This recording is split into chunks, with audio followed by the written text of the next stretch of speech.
Okay, we are into round two of the Grand Arena. But I do want to recap what happened in the last battle. I beat Mr. Bones.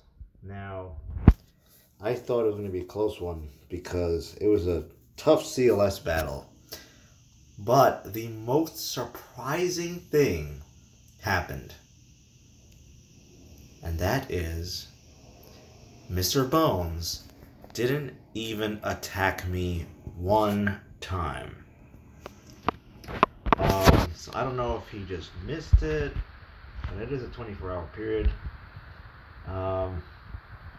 But he just never attacked. And it's possible that he just saw my initial defense, seeing two Zetas over there on Asajj with a Zeta Bosk, and my weird defense team here, and just decided that he was just not gonna win, which is disappointing, if that's what happened. But I do talk about the advantage of being able to attack first and put pressure on your opponent, unless you, of course, royally screw up your offense. So there is that. Just gonna review my. Here's the thing. Mr. Bones was by far my best competition. So being able to beat him was, this is going to be a lock, essentially. So if we look at my current opponent, 343 in Arena. It's not terrible. Cause some people just don't climb that much because they don't have the meta squads or whatever. They're not going to go too crazy. We definitely have some Night Sisters going on. He's got a good Phoenix squad. Got some good Rebels. If we look at his Jedi, we do not have Revan.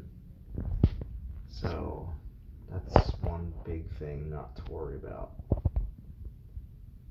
So we have our good friend CLS, but there's no C-3PO here, and that completely changes what'll happen in a CLS battle. Or should change what happens in a CLS battle.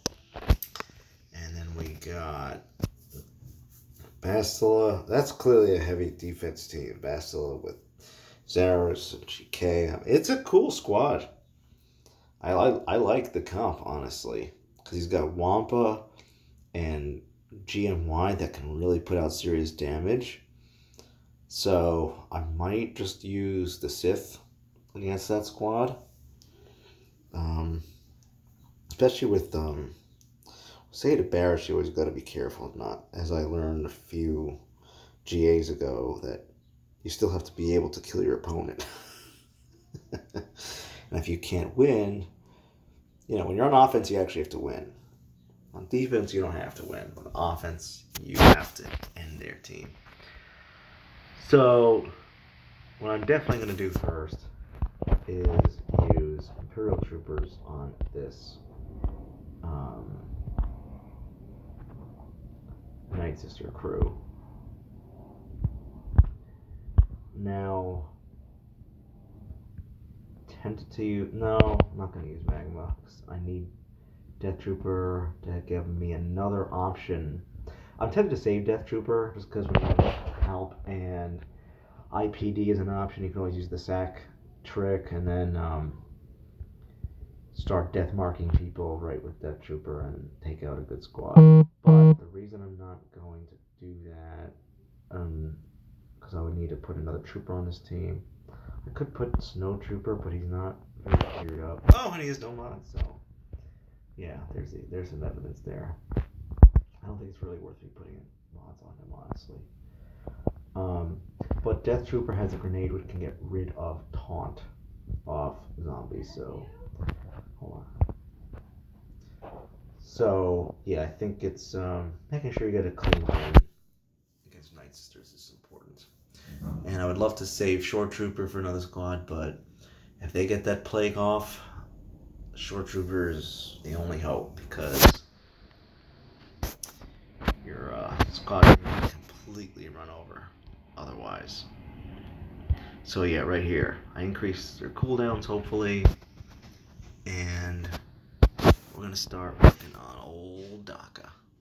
Now I'm not gonna heal yet until she does her plague business. I've done that in other videos where I forgot that I need to save that stupidly, and actually maybe I'll work on, yeah. And you want to save Stark's AoE just in case. Oh, nice, this will be good. Stark's AoE just in case you get stuck behind a taunt, which you'll see in a second. So let's heal up. Here, I'll use an AoE so the taunt disappears. Oh wait, he got it back. But now it's gone again, so that's nice. Let's get some speed bonus. Now, Death Mark doesn't do much on zombie, unfortunately. So we're gonna wait for one of two things to happen. That Night Sister, or one of three things. That Night Sister comes out of stealth, or I force her out of stealth with Trooper's Grenade, or I kill her with AoEs. So, yeah, you know what I'm gonna do? Yep, here we go. Boom. Get a big hit. Very nice. Very, very nice.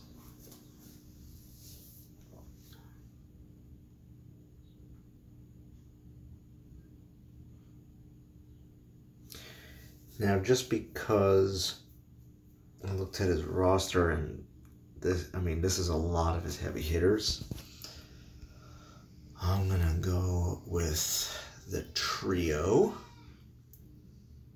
Let's see who else I'm gonna use. I'm gonna save Palp and Vader.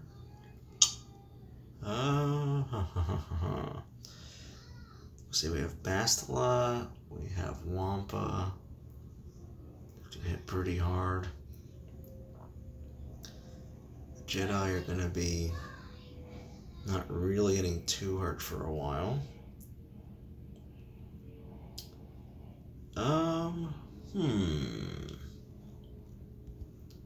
Who should I put in here? I can put in Thrawn. Actually, wait. Let me make sure this guy. Bye, Mother. That's my favorite thing. Okay. Let me just make sure he doesn't have Traya. Let's look at his Sith, because if he has Traya, I want to save Thrawn for Magma Cheat, which he doesn't. He does have Nihilus, though. But of course, maybe I should go after CLS first. Yeah, maybe Thrawn should be in that squad.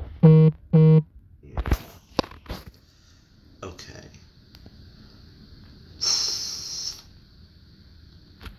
Go Vader. It's just like Empire for a minute. Tarkin. Magma.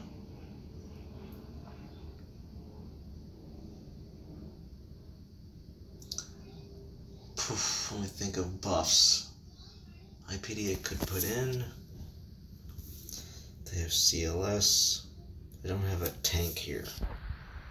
That I need. So let's see what my tank options are. I put Kylo Ren on mass defense.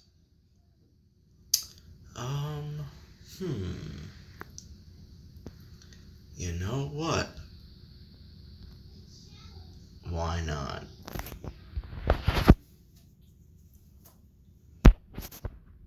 I won't have it for my JTR team, but God, this damage output is. Yeah, see, if they had C-3PO, like, I don't think I'd have a chance. Oh, he didn't even get a turn. Good lord. Uh-huh. Wow. I actually was not expecting that to kill him. But I had to do it just for the turn meter boost. I have to check. You know what? I'm just gonna remove some turn meter and ability block them. Let's get rid of R2. Han is stunned, so I don't have to worry about him this second. Of course, maybe there's an argument that I need to hit him. You know what? I should hit Han. Just because it's a good idea to hit Han when he can't counterattack.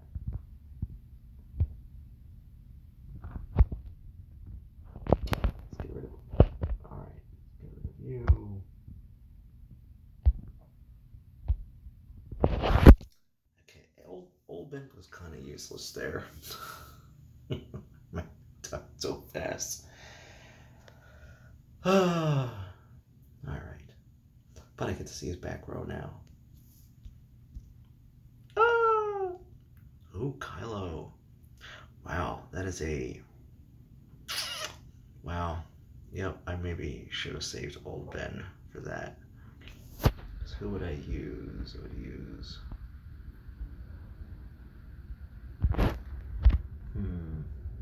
I'm not sure. But let's get through this and then I'll make my decision. So... And... Who's my fifth member gonna be? I mean, this is not a pushover squad, otherwise I'd go one less, but I don't think that's a really smart move here. You know, no. Let's do... Gosh. Tough call. You know what? Why not? Because I don't have a great fifth member. And I don't really have anybody that's going to really make or break anybody else in the triumvirate. So let's do this. I'm going to swap Terminator to Treya so she can isolate Kenobi. And I'll reduce Thrawn's cooldowns. So when he comes out of the next fracture, he'll be ready and raring to go. I wonder if I should fracture Grandmaster Yoda or Wampa. Probably Yoda. It's because he moves so quickly. Now I'm going to hit Zaris because she has the buff, and that'll reduce Nyla's cooldowns. Let's start working on Yoda. Get rid of that bonus protection.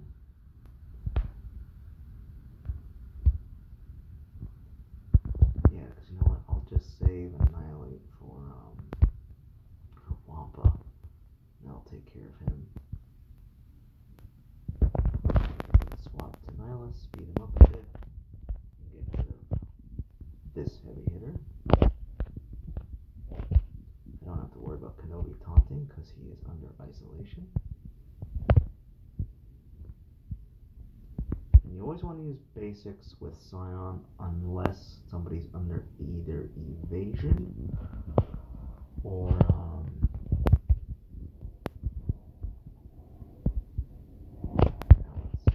she's going to be the damage output person. Or like right here. So he already had pain, so Scion was able to gain protection back. So unless they have foresight, you really need to put on pain, or they I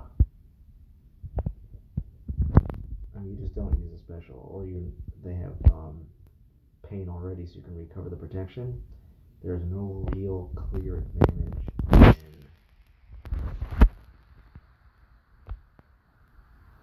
in using his special.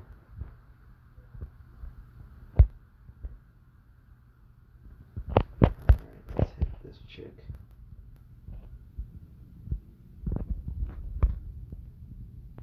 Now what's great, as you see just now, I swapped turn meter to Nihilus, even though he had almost full turn meter, but that's great because Thrawn gets to go faster in that case. Because if you're swapping turn meter with a guy who's 90% turn meter, you might think, well, what's the point? Well, the point is Thrawn gets his next turn. And he's that much closer to being able to use his next turn. And so, like, yeah, here's another example, right? I'll swap to Nihilus. Again, he goes, and now Thrawn's there again. So I'm that much closer to my next fracture. Now I'm going to do a big hit because she has pain and it'll do extra damage. There we go.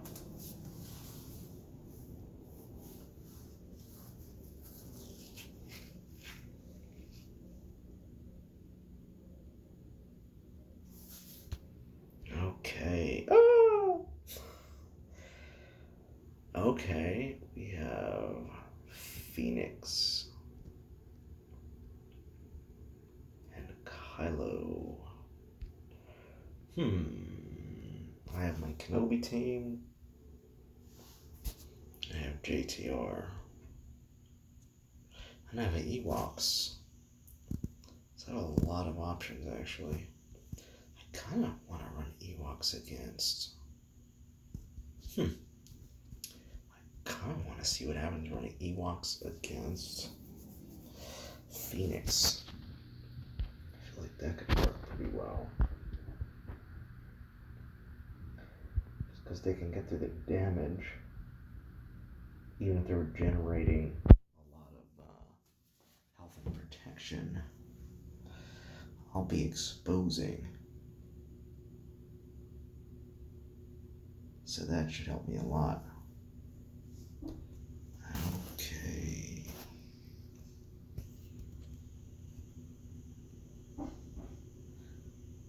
Maybe I should have saved that for when one of them gets a buff, but nice. Alright, let's work on Ezra.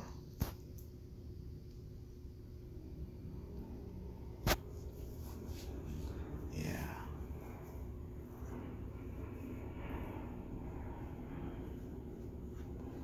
Alright, Chopper's taunting. No way around it at the moment until Logray gets his thing back.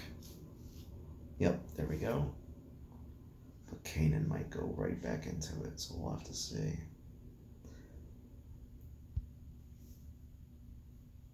Yeehaw!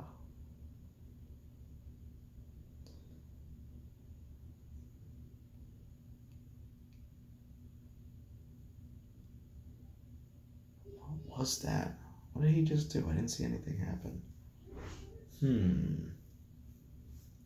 Interesting.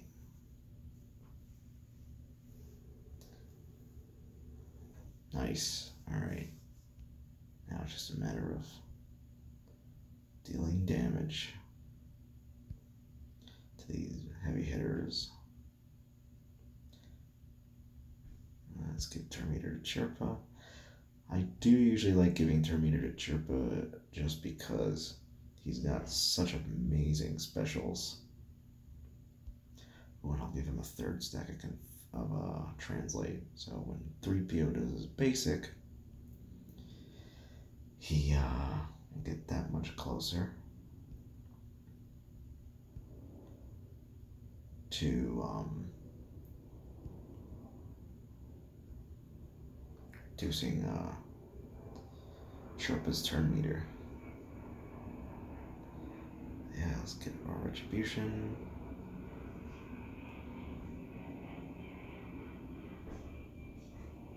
Nice, we are moving. This dude is screwed.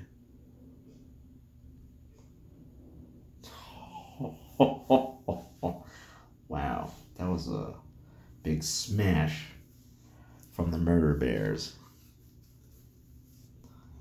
Pretty nice, pretty nice. Alright.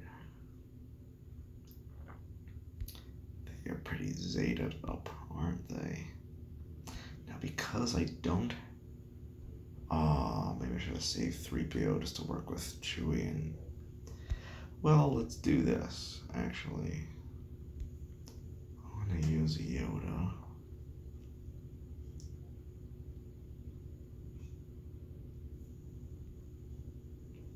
And let's put this guy in here. That could work. That could work.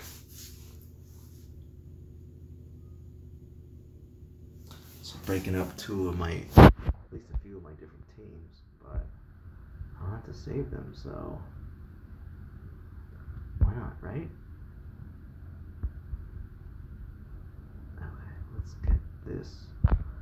I like doing this on, let's get rid of this guy. Let's do this on BB-8, because BB-8 is going to call JTR. So you get some extra hits right out the gate.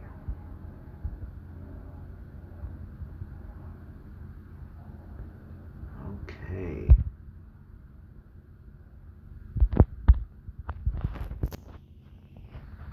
Yeah, good old killing cavalry over there.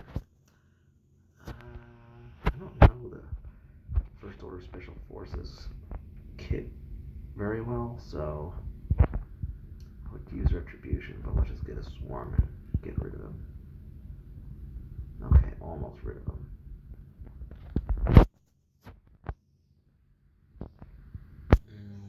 Let's knock down his turn meter.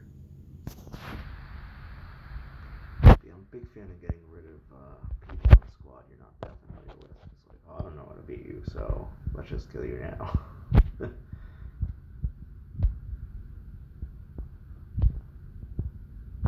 Yeah, they are in trouble here.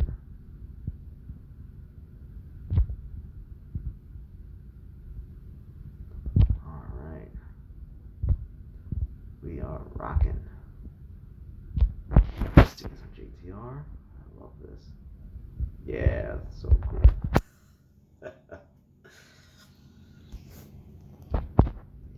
Yep.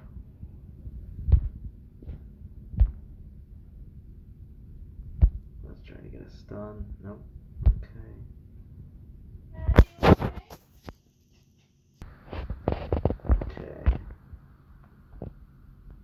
Try to get another stun. Nice. Okay, now we can just go wild. That'll be great. And this with full protection too. Having Yoda here is just fantastic. Throw some extra burning on there. I don't think you can actually get extra burning, but let's get R2 in on the assist action. I gotta say, Hermit Yoda is probably my favorite in this whole game.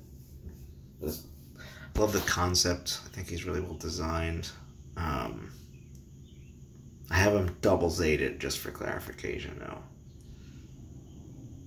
So nice. And the reason I double zated him is because I was trying to take advantage of the part where he regenerates 100% turn meter and resets all his cooldowns when somebody dies. And that's why if you see my roster before, I have a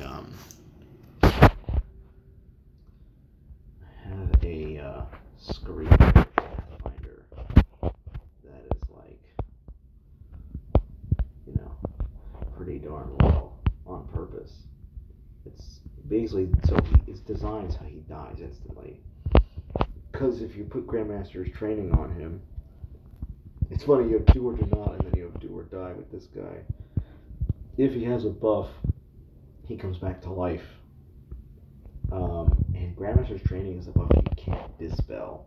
So if you can put on Scarif, you can start, let's say you get Grandmaster training on one other character, then you can get Grandmaster training on Scarif before he permanently dies. What that means is you have someone who, every time he dies, Hermit Yoda goes again, right away. And he'll be able to, so Scarif dies,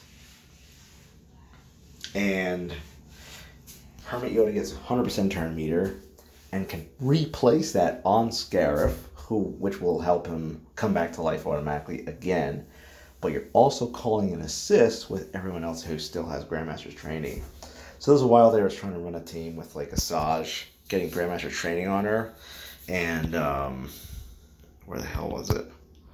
Yeah, with her Zeta here, with I think it's Rampage. So every time Scarif died, she'd gain turn meter and permanent offense and crit chance, and and then Hermit Yoda's constantly calling her to assist. It worked in raids pretty okay. In arena, there's just not enough real time to get the Grandmaster's training going. But yeah, I'm gonna call that a victory for this GA.